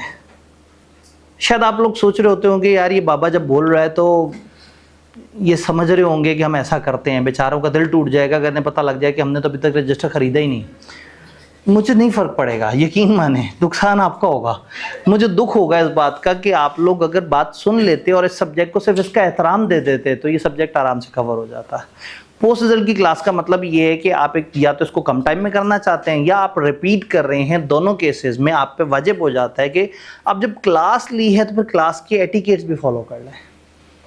जैसे मैंने आपको कहा ना कि जो रीसेंट मेरिट वाले बच्चे ने जो बात की वो बात सुनते साथ ही मुझे बड़ा अच्छा लगा। उसने कहा सर आप जो कह रहे थे सारी बातें सुनी थी बस, और मुझे कुछ याद नहीं है मैंने क्या एक्स्ट्रा किया है। तो टीचर्स छोटी छोटी सी टिप्स दे रहे होते हैं इसलिए कि उस सबसे आपको फ़ायदा होगा। तो अगर आप गैर महसूस तरीके से टीचर की बात फॉलो करना शुरू कर दें तो बड़ा वजन कम हो जाएगा। कितना मज़ा नहीं आएगा कि कमती लॉ ख़त्म हुआ और 30 सफ़े के अंदर आपने उसकी सारी बातें लिखी हुई हों। और अपने हाथ के जो की पॉइंट्स होंगे ना, अपनी राइटिंग होगी, वो रिवाइज भी जल्दी होगी। आपने 1 घंटे में सारा सीलो रिवाइज कर लेना है जब आपके अपने हाथों से लिखा हुआ होगा। बट सेशन एंड पे वो एक रजिस्टर बनाना तकलीफ दे लगेगा, क्योंकि इतना बड़ा काम नहीं होने वाला। लेकिन अगर आप डेली थोड़ा थोड़ा सा कर रहे हो, हम तो पढ़ ही ऐसे रहे ना कि हर दिन एक मुनासिब सा टारगेट है, इतना टारगेट है कि आप घर जाके 1 घंटे के अंदर की पॉइंट्स बना सकते हैं, तो इतना तो दे ही सकते हैं आप टाइम। तो कोशिश किया करें जो छोटी छोटी सी बातें हैं। तो जैसे मैंने आपसे कहा कि जो जो इंपॉर्टेंट टॉपिक होंगे उस पर स्टार लगा देंगे, उससे क्या होगा कि आपकी एंड पे रिवीजन अच्छी हो जाएगी। Done. Association not for profit.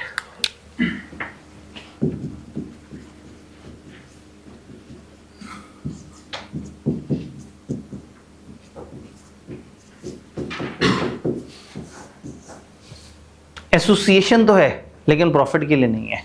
लोग इकट्ठे तो हैं बट नफा नहीं करना उन्हें। लोग टुगेदर काम कर रहे हैं बट उनकी नीयत प्रॉफिट नहीं है। जब लोग अच्छा काम करते हैं, अच्छाई की सोच रखते हैं और वो कुछ ऐसा करना चाहते हैं जिसमें उनका मकसद समाज सेवा हो, फायदा हो, कम्युनिटी की भलाई हो, तो वो नॉर्मली बनाते हैं कोऑपरेटिव सोसाइटी। वो नॉर्मली अपने आप को रजिस्टर कराते हैं एनजीओ के तौर पे। एनजीओ मतलब नॉन गवर्नमेंट ऑर्गेनाइजेशन। नॉर्मली जो प्राइवेटली लोगों ने फलाह बहबूद के लिए चीज़ें बनाई हुई होती हैं उनको एनजीओ कहते हैं। तो जब भी आप कुछ अच्छा करना चाहते हैं तो आप कंपनी लॉ के अंदर नहीं कर रहे होते, आप किसी और जगह कर रहे होते हैं। क्योंकि बहुत सारे ऐसे लॉ हैं जो कि नॉट फॉर प्रॉफिट इदारों को डील करते हैं। बट प्रॉब्लम क्या आता है? प्रॉब्लम ये आता है कि जब आपने एक नॉट फॉर प्रॉफिट इदारा बनाया, एक बंदे का नाम था वकील, एक का नाम था शकील, एक का नाम था जमील। क्या क्या नाम थे? वकील, शकील, जमील। वकील, शकील और जमील ने मिल के एक इदारा बनाया है जो कि यतीम बच्चों की परवरिश करता है। ये इदारा जो है वो एक यतीम खाना बना रहा है 15 कनाल का, जिसके अंदर उसने कोई 150 कमरे प्लान किए हुए हैं। और ये यतीम खाना बनेगा 15 करोड़ से।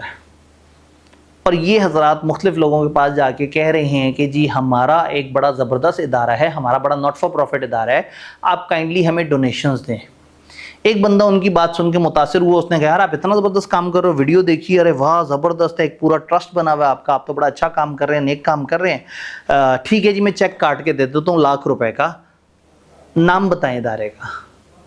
उन्होंने कहा नहीं वो इदारे का नाम नहीं है, हमारा शकील के बैंक अकाउंट में भेज दें, ये भी हम 3 में से है तो इसके अकाउंट में भेज दें, समझे इदारे पे ही लगेगा।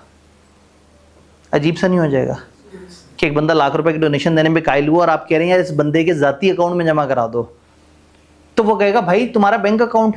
मैंने कहा जी वो हमारी सेपरेट लीगल एंटिटी नहीं है, हम नॉट फॉर प्रॉफिट है। नॉट फॉर प्रॉफिट को गवर्नमेंट के जो भी महकमे डील करते हैं वो हमें सेपरेट एंटिटी उस तरह से नहीं दे पा रहे। और दूसरा, उनकी इतनी मुश्किल रिक्वायरमेंट है कि हमारा बैंक अकाउंट खुलवाने में हमें 1.5 साल लग जाएगा। तो कोई बात नहीं, शकील पे आपको डाउट है, जमील के अकाउंट में भेज दें। नहीं तो मेरा तो नाम ही वकील है, वकीलों पे तो भरोसा किया जा सकता है, आप मेरे पास भेज दें। तो पहली बात यह है कि जब उनका कोई लेजिटिमेट सेटअप नहीं होता तो लोग उन पर भरोसा नहीं करेंगे। नंबर 2, ये बड़ी नेक नियति से यतीम खाना बना रहे थे। इन्होंने किसी जगह कॉन्ट्रैक्ट किया हुआ था, एक ज़मीन पकड़नी थी, उस ज़मीन के ऊपर कुछ वो बनाना था। अचानक से पता लगा ज़मीन कब्जे की निकल आई, ज़मीन पे लीगल केस चल रहा है। और ये जो करता धरता थे, इन 3 लोगों पे लीगल केस हो गया 8 करोड़ हर जाने का कि इन्होंने धोखे से ज़मीन हथियाई है। ये जो यतीमों की मदद करने चले थे खुद बेसहारा हो गए, 8 करोड़ का फाइन देना पड़ा, इनके घर बिक गए, इनके रिश्तेदारों ने इनसे बात करनी छोड़ दी, दिवालिया हो गए, सड़कों पे आ गए, चूंकि इन्होंने एक नेक इरादा किया था और उसमें एक बड़ा नुकसान हो गया। तो उस दिन जब ये ज़मीन पे बैठे रो रहे थे तो इनके पास से एक बंदा गुजरा और उसने कहा क्यों रो रहे हो? तो उन्होंने कहा हमें समझ नहीं आ रही हमारे साथ क्या हुआ है। तो उस बंदे ने उन्हें देख के कहा कि पोस्टल की क्लास मिस कर दी थी ना उस दिन। अगर आपदी साहब से तुम समझ लेते कि कंपनी लॉ के अंदर भी गुंजाइश है नॉट फॉर प्रॉफिट इदारा बनाने की, तो आज तुम इतने बुरे हालात में ना होते। अब नॉट फॉर प्रॉफिट इदारों ने अगर कंपनी लॉ के अंदर आके कंपनी बना दें तो उनको सेपरेट लीगल एंटिटी भी मिल जाएगी, लिमिटेड लायबिलिटी भी मिल जाएगी, स्टेटस भी मिल जाएगा। आप कहेंगे हमारा एक इदारा है, कंपनी के तौर पर रजिस्टर हुआ है, लोग कहेंगे अच्छा SECP भी होगा, रजिस्ट्रार होगा, ध्यान से गवर्नेंस होगी, मतलब जहन में ना थोड़ा सा वजन आ जाता है। तो नॉट फॉर प्रॉफिट इदारे नॉर्मली कंपनी लॉ डील करता है कमर्शियल इदारों को, बट कंपनी लॉ ने आवाम की सहूलत के लिए अपना एक विंग निकाला, इसको हम कहते हैं सेक्शन 42। कंपनी लॉ में नॉर्मली हम सेक्शन का नंबर याद नहीं रखते, लेकिन सेक्शन 42 इतना अहम है कि ये कंपनियां कहलाती हैं सेक्शन 42 वाली कंपनियां। आज तक मैंने अपने होशो हवास में कैफ लेवल पे ICAP को सिर्फ एक सवाल ऐसा पूछते देखा जिसमें उसने कहा था सेक्शन 42 वाली कंपनियों के बारे में बताओ। नहीं तो वो कैफ लेवल पे ये एक्सपेक्ट नहीं करता कि आपको सेक्शन का नंबर बताए और एक्सपेक्ट करे कि आपको आता होगा, बट उस सवाल में उसने हिंट नहीं दिया और सिर्फ सेक्शन 42 का जिक्र कर दिया। तो ये इतना इंपॉर्टेंट सेक्शन है कि वो इतने कॉमनली उन्होंने सेक्शन का नाम लेके पेपर में पूछ लिया, जो कि उनका वतीरा नहीं है और वैसा नहीं करता और कभी भी नहीं किया। तो ये सेक्शन 42 की कंपनियां कहलाती हैं एसोसिएशन नॉट फॉर प्रॉफिट। जब कंपनी 1984 2016 में कन्वर्ट हुआ और जो 2016 वाला 17 में कन्वर्ट हुआ, उस टाइम पे इन्होंने सारे सेक्शंस की तरतीब आगे पीछे कर दी, लेकिन सेक्शन 42 को सेक्शन 42 की ही जगह पे रखा। क्यों? क्योंकि मार्केट में इतना मशहूर हुआ है सेक्शन 42 वाली कंपनी, सेक्शन 42 वाली कंपनी। तो सेक्शन 42 हमें इजाजत देता है कि आप एसोसिएशन नॉट फॉर प्रॉफिट बना सकते हैं कंपनी लॉ में रहते हुए। वो कंपनी लॉ जो कमर्शियल कंपनियों के लिए बनाया गया है, उसमें रहते हुए आप ये कहें कि मैं कंपनी लॉ की सारी बातें मानूंगा, तो आप नॉट फॉर प्रॉफिट इदारा बना सकते हैं, लेकिन इसमें डायरेक्टली SECP इन्वॉल्व होगा क्योंकि आम आवाम का इसमें स्टेक है। तो SECP कहेगा भाई मुझे अप्लाई करो, मुझे अप्लाई करो, मुझसे राब्ता करो, मैं इसका लाइसेंस दूंगा नॉट फॉर प्रॉफिट का। इसका मतलब है खाली कंपनी इनकॉर्पोरेट कराना, रजिस्टर कराने से काम नहीं चल जाएगा। हमें क्या करना पड़ेगा? SECP को अप्लाई करना पड़ेगा। SECP को जब अप्लाई करेंगे तो SECP कहता है भाई मेरी 4 शर्तें हैं, ये 4 बातें मानोगे तो बात बनेगी। Number 1, any one of the pre defined objectives.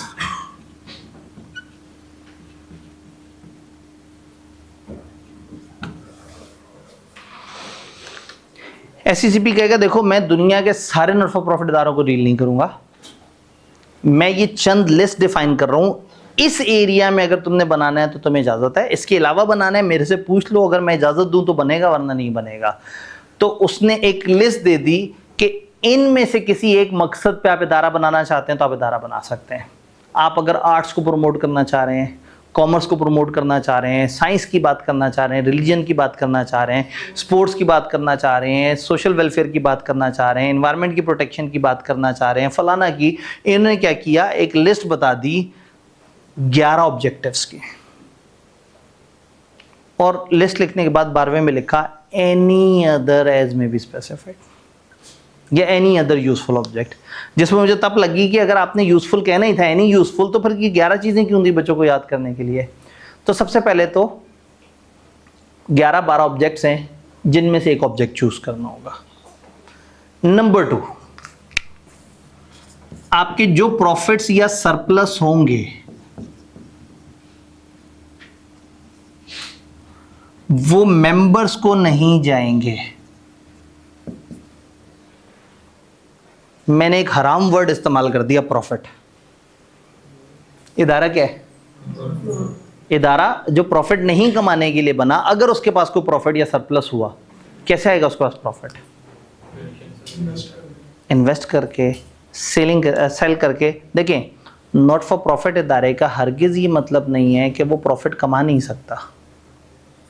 अगर उसके पास प्रॉफिट आए तो वो उसने लोगों की फलाह बहबूद पर खर्च करना है। तो अगर ये कुछ चीजें बेचता है, कुछ खर्चा करता है, और इसको अगर कोई प्रॉफिट आता है, तो उसका ये मतलब नहीं है, नॉट फॉर प्रॉफिट इदारे का ये मतलब नहीं है कि वो सिर्फ चीजें दे और फ्री में दे और बिल्कुल भी कोई खर्चा पानी ना करे और बिल्कुल कुछ ना कमाए। वो कमा सकता है, लेकिन अपनी वो कमाई जो है वो फिर मेंबर्स के हवाले नहीं करेगा। चलो प्रॉफिट तो समझ आता है, सरप्लस जरा ज्यादा साफ सुथरा लफ्ज है। जैसे ICAP है, ICAP नॉट फॉर प्रॉफिट इदारा है, बट क्या ICAP नॉट फॉर प्रॉफिट इदारा होने के बावजूद आप लोग क्या ये मानते हैं कि उसको प्रॉफिट नहीं होता? आप ये कहते हैं कि सर हम बच्चों से इतनी फीस ले लेते हैं ICAP, आईकैप के खर्चे देख लें, आईकैप की इनकम देखें, और जो गैप है ये देखिए आईकैप को फ़ायदा हो गया। दिस हैपन कि आईकैप आप लोगों से सर्विस चार्जेस की मद में हम लोगों से मुख्तलिफ तरह के पैसे लेता है, खर्चे करता है, और उसके बाद उनके पास कुछ बच जाता है। जो बच जाता है वो उसे कहते हैं। अब जब बच गया तो मेंबर्स में नहीं बांट देता। मैं मेंबर हूँ, आईकैप के पास 2 बिलियन के करीब सरप्लस पड़ा हुआ है, तो मेरा बड़ा दिल करता है जब मेरा इदारा है तो उसके पैसे मुझे भी मिलने चाहिए। लेकिन चूंकि वो नॉट फॉर प्रॉफिट है, मैंने इदारे का मेंबर बनने से पहले वचन दिया था कि ये एक नॉट फॉर प्रॉफिट इदारे में मैं जा रहा हूँ और इसका मकसद पाकिस्तान की अकाउंटेंसी प्रोफेशन का फ़रोग है। तो ये लोग अपना प्रॉफिट या सरप्लस मेंबर्स को नहीं बांट सकते। मेंबर्स ये कर ही नहीं सकते कि डिविडेंड निकालें किसी भी फॉर्म में। मेंबर्स, उनके फैमिली मेंबर्स, उनको मना किया हुआ है। तीसरी शर्त है कि आपने इसी तरह का जो प्रॉफिट या सरप्लस है ये ऑब्जेक्ट्स की प्रमोशन में लगा लेना है। आप मेंबर्स को तो नहीं बांट सकते। अब आईकैप मेंबर्स को नहीं बांट सकता, क्या करे? आईकैप दुबई में कॉन्फ्रेंस कराए और आईकैप के बारे में लोगों को बताए कि आईकैप एक इदारा है पाकिस्तान का जिसके चार्टर्ड अकाउंटेंट पूरी दुनिया में है।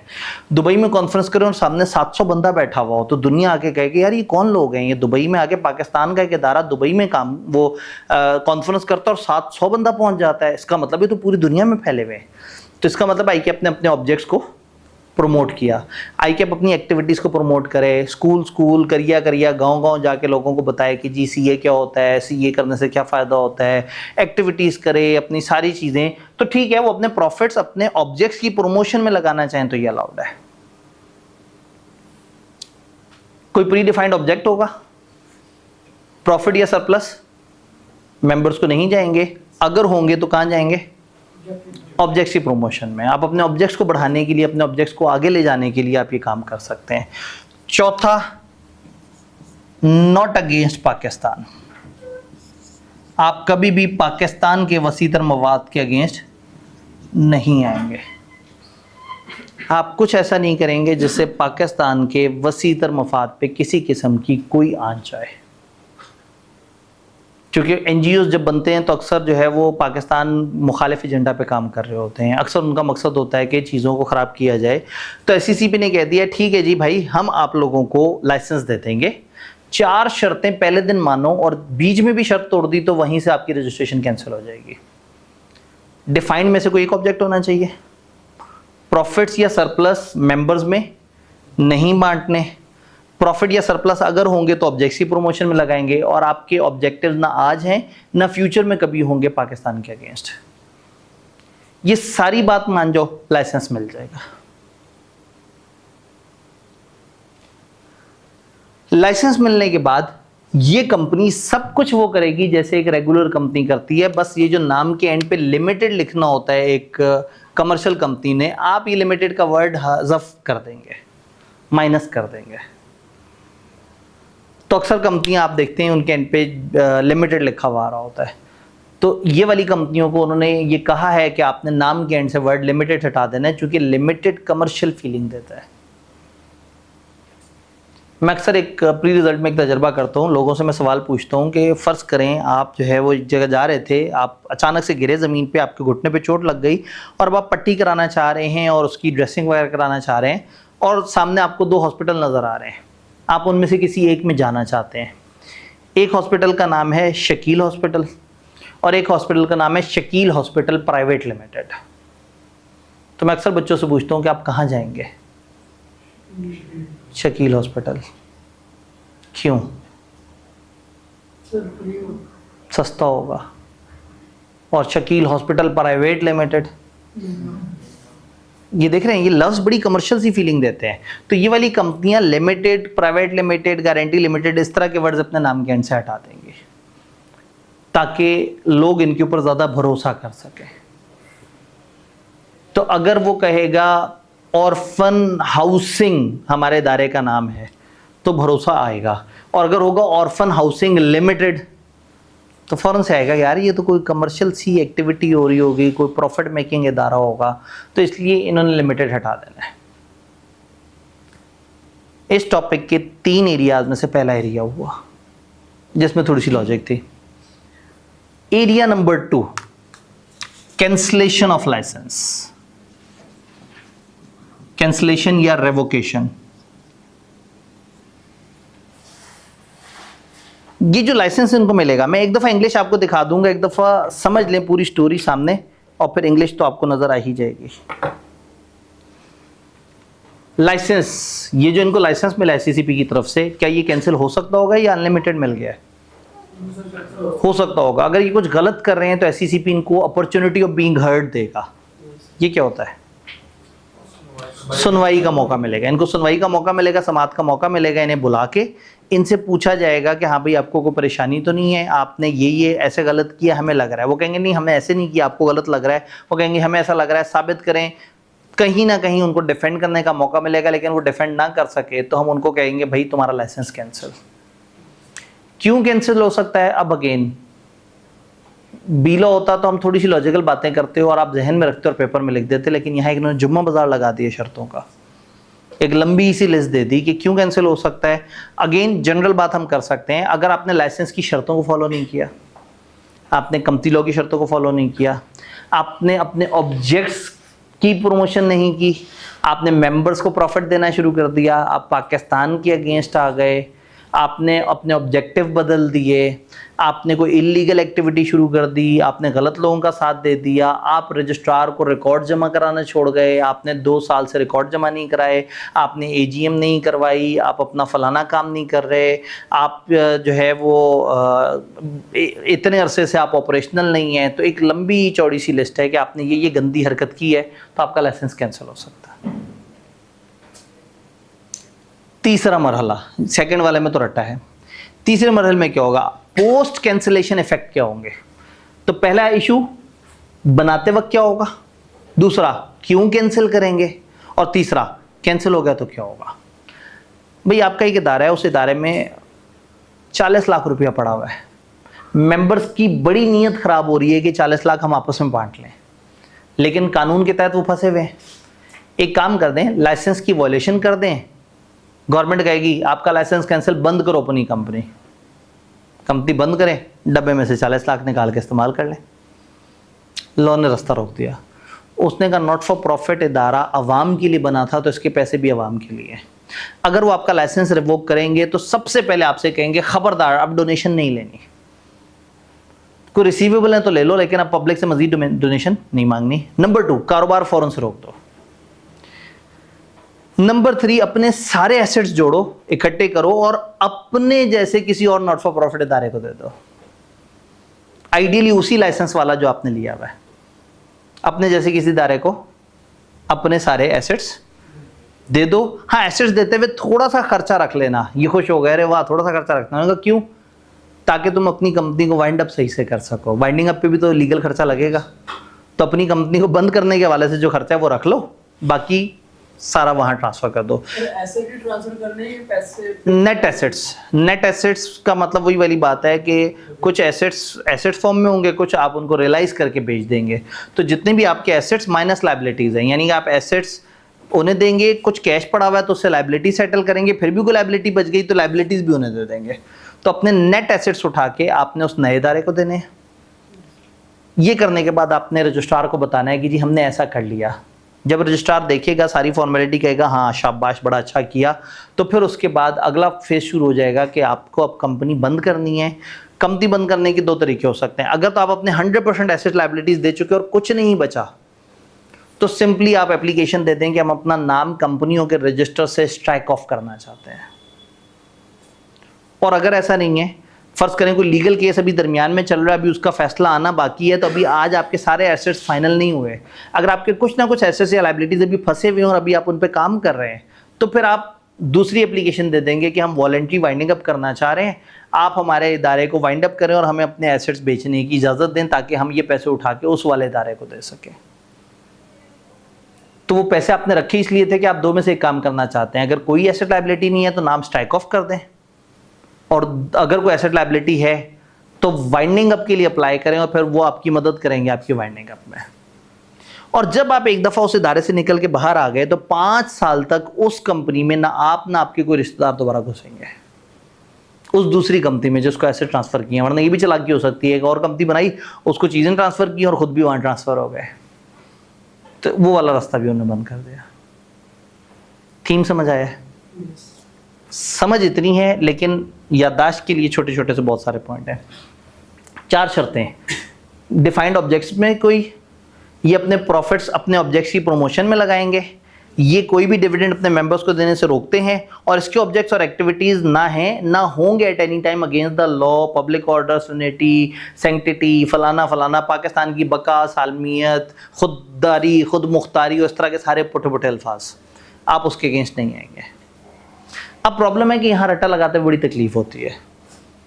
ये 11 पॉइंट्स हैं, तो इन 11 पॉइंट्स का एक आसान निमोनिक होता है CSS रिसर्च।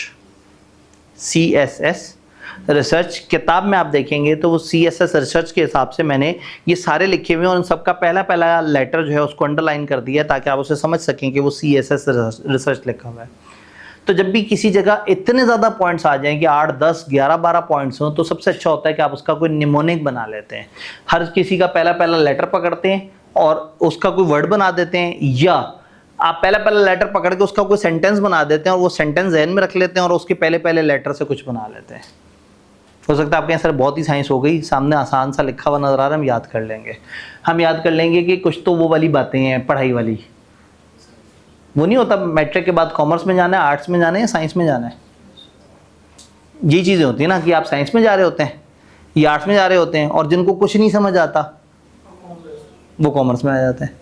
हमारे पास तो आते ही लोग हादसाती तौर पे, ठीक है, कोई मेडिकल में जाते जाते रुक गया, कोई इंजीनियरिंग में जाते जाते रुक गया, कुछ कुछ समझ नहीं आया, कोई साल से बैठा हुआ था, घर वालों ने कहा बहुत रीलें देख रहा है, सजा के तौर पे CA में डाल देते हैं।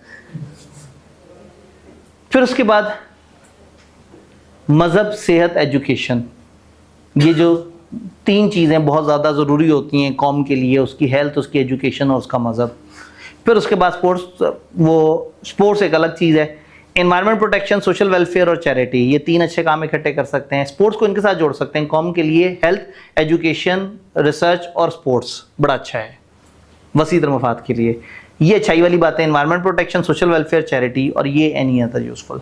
तो चाहे तो ग्रुप्स बना के याद कर लें, चाहे तो इसका कोई निमोनिक बना लें, लेकिन बहरहाल ये 4 शर्तें हैं। इन ऑब्जेक्ट्स में से कोई एक ऑब्जेक्ट। नंबर 2, प्रॉफिट अगर होंगे तो ऑब्जेक्ट्स की प्रमोशन में लगेंगे, कोई डिविडेंड अपने मेंबर्स को नहीं देना, और ऑब्जेक्ट्स और मकासद जो है वो पाकिस्तान के अगेंस्ट नहीं आएंगे।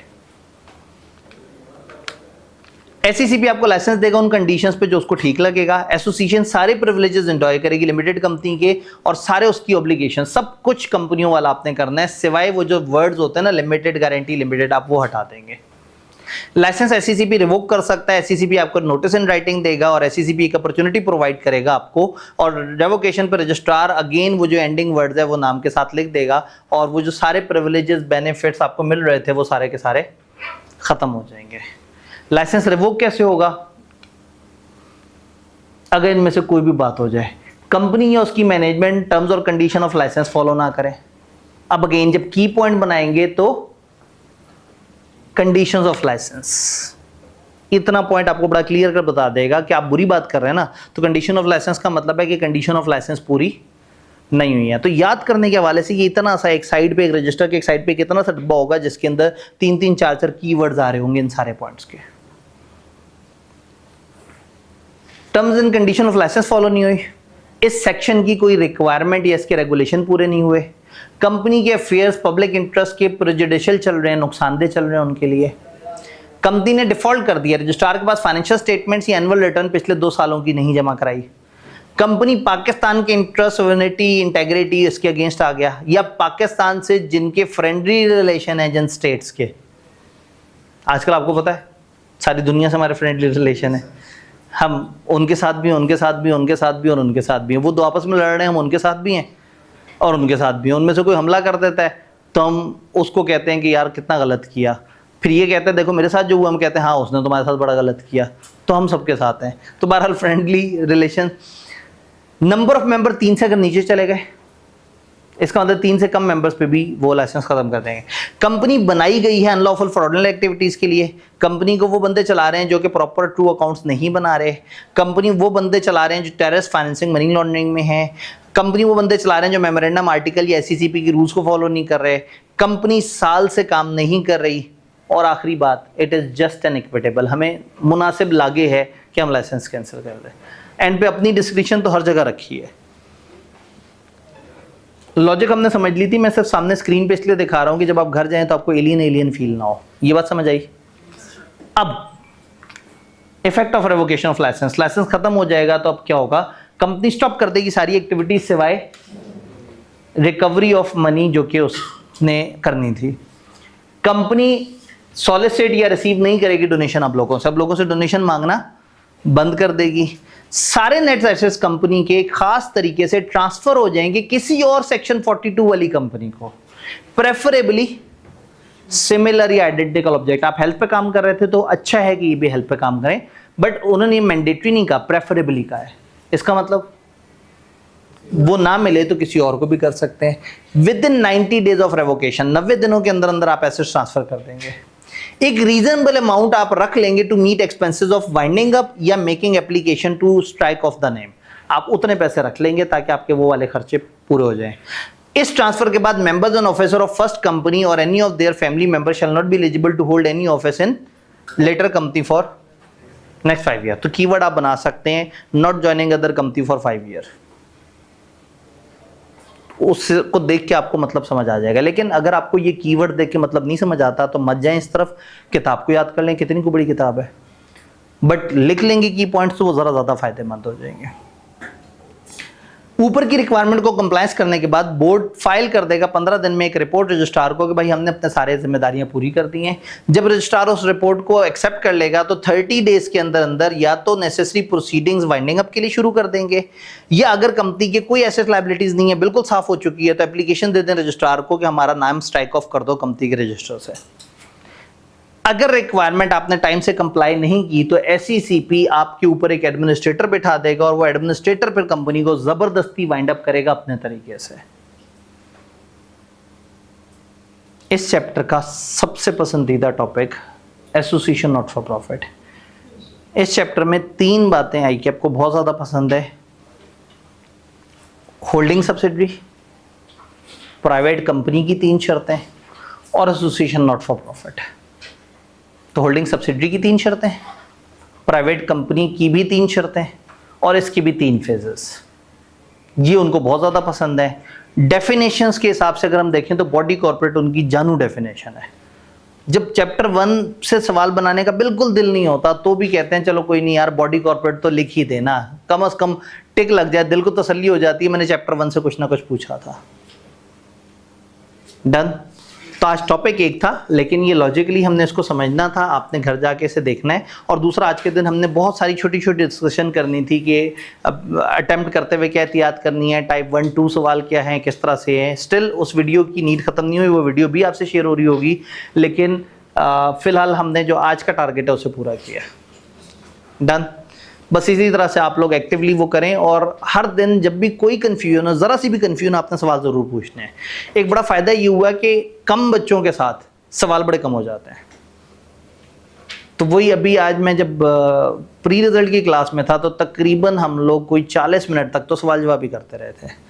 तो जब 150 बंदा बैठा हुआ होता है तो उसकी बात और होती है, और जब थोड़े से बच्चे बैठे हुए होते हैं और ऊपर से वो मैच्योर भी होते हैं, उन्हें पता होता है कि अब वक्त की कितनी अहमियत है, तो बड़ी बरकत आ जाती है। डन है। फिर इंशाल्लाह ताला मिलते हैं कल इस चैप्टर को ख़त्म करते हैं।